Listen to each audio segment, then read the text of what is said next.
You should drop out of college, and this is why. Now here is a contentious little number, especially as if you've just begun a 3-year degree. Success, you will find, is not really about effort or intelligence or money. Success is about fit. Find your fit and you will find your success. You will be the choice without too much effort. Sales will become faster than for your colleagues. Promotions will be yours. Wealth will accumulate. On the other hand, choose to apply your intelligence to the wrong problem, knock as much as you like, or you'll end up with bloody knuckles. That door will not budge.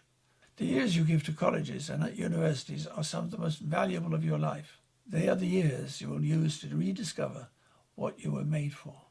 And that is precisely what these grand instructions do not offer. They prefer to teach you other people's skills rather than help you uncover your own.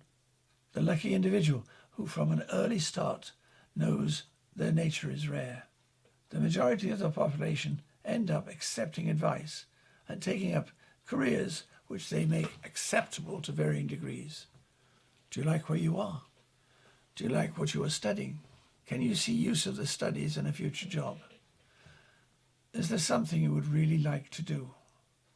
Life is too short for a mistake at this moment, as insufficient discovery or wrong decision can set you back a decade. Remember, skills will be learnt, knowledge will be acquired, but fit is something far harder to attain. Make sure you understand its importance in life. It is the difference between good and great, and only the latter really matters. Good luck, and I hope you find your right fit.